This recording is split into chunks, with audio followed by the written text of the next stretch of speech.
इतिहास के एक दिलचस्प अध्याय में आपका स्वागत है। हम प्राचीन कोरिया की यात्रा करते हैं। यह 3 राज्यों का युग था। इसने आज के कोरिया को आकार देने में मदद की। इस समय को समझना बहुत जरूरी है। 3 शक्तिशाली राज्य उभरे। वे कोरियाई प्रायद्वीप पर विकसित हुए।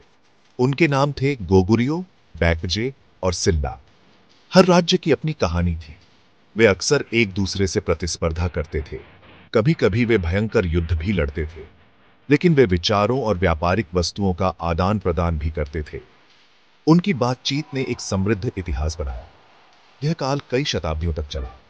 यह लगभग 57 ईसा पूर्व शुरू हुआ। यह 668 ईस्वी तक जारी रहा।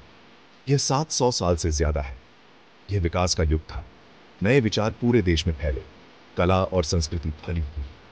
लेकिन यह संघर्ष का युग भी था। राज्य सत्ता के लिए संघर्ष करते रहे। उनकी कहानियां वाकई दिलचस्प है। इन 3 राज्यों के बारे में सीखना जरूरी है। उनकी विरासत आज भी महसूस की जाती है। कोरियाई भाषा और संस्कृति। आइए अब हम गोगुर्यो, बैकजे और सिल्ला की दुनिया में गहराई से उतरें।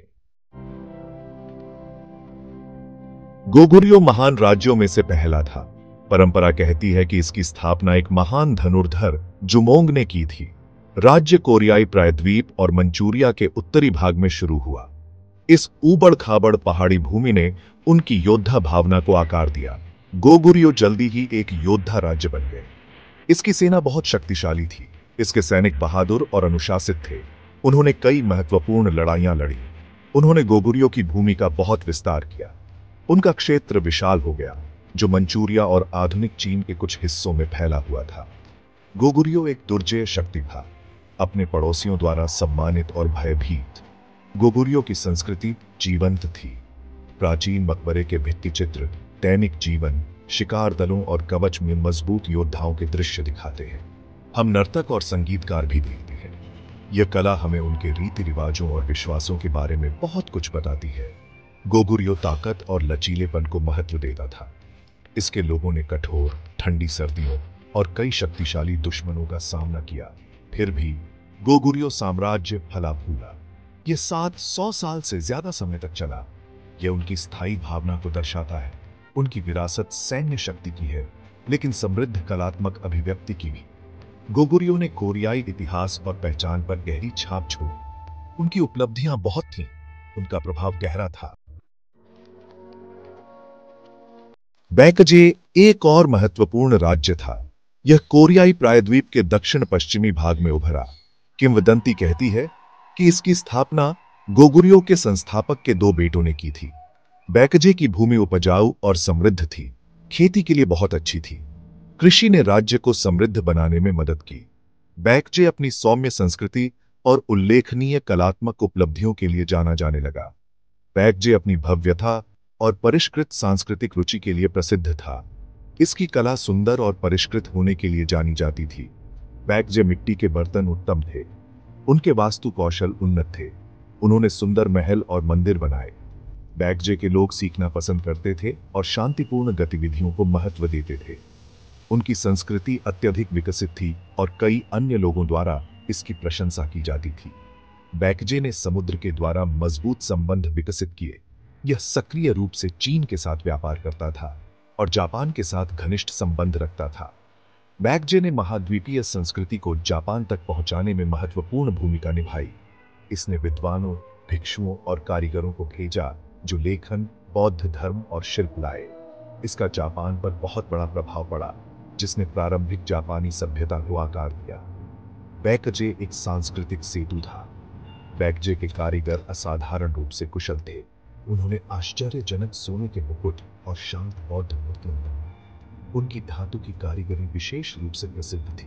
ग्रेट गिल्ड कांस्य रूप बर्नर बैकजे कला की उत्कृष्ट कृति है। उनका काम अविश्वसनीय विवरण और आध्यात्मिकता की गहरी भावना को दर्शाता है। बैकजे की कलात्मक विरासत को संजोना चाहिए। कोरिया और दुनिया के लिए एक खूबसूरत उपहार है। उनकी उपलब्धियां बहुत थीं।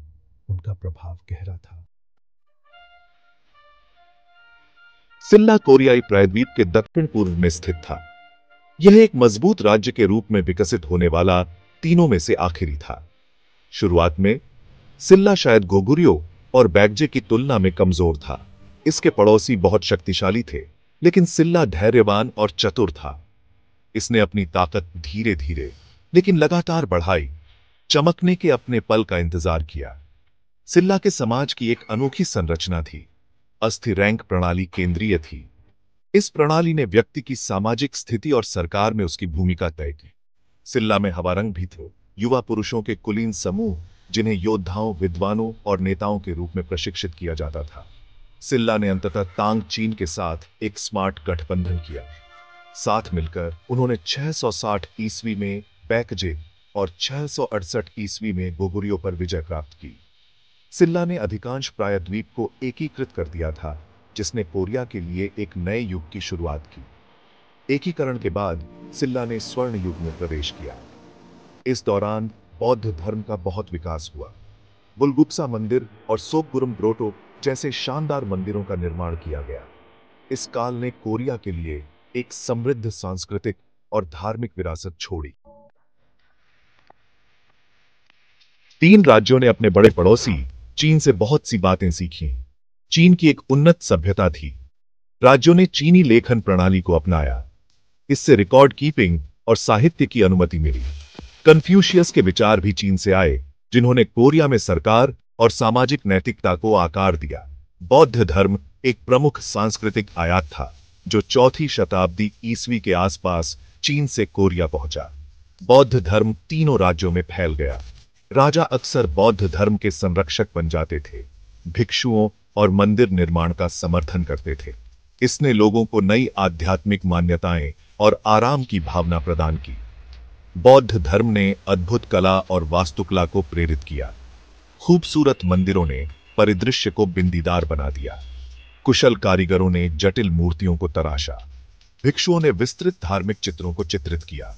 कई कोरियाई भिक्षु बौद्ध ग्रंथों का अध्ययन करने के लिए चीन और यहां तक कि भारत भी गए। विज्ञान वापस लाए और लोगों को सिखाने में मदद की। इस नए विश्वास ने कोरियाई संस्कृति को बहुत समृद्ध किया। राज्यों में न केवल संस्कृति प्राप्त की, उन्होंने एक दूसरे को भी प्रभावित किया और जापान को महत्वपूर्ण रूप से प्रभावित किया। कोरिया ने पूरे पूर्वी एशिया में संस्कृति, धर्म और प्रौद्योगिकी के लिए एक महत्वपूर्ण सेतु का काम किया। यह एक महत्वपूर्ण भूमिका थी। तीन राज्यों का काल अंततः समाप्त हो गया। सिल्ला के एकीकरण ने एक नए अध्याय की शुरुआत की, लेकिन इस युग का प्रभाव अभी भी मजबूत है। इसने वास्तव में आज कोरिया की नींव रखी। आधुनिक कोरियाई पहचान, भाषा और संस्कृति इस समय के लिए बहुत ऋणी है। कोरियाई लोगों की भावना इन प्राचीन राज्यों में गढ़ी गई थी, उनकी विरासत बनी हुई है।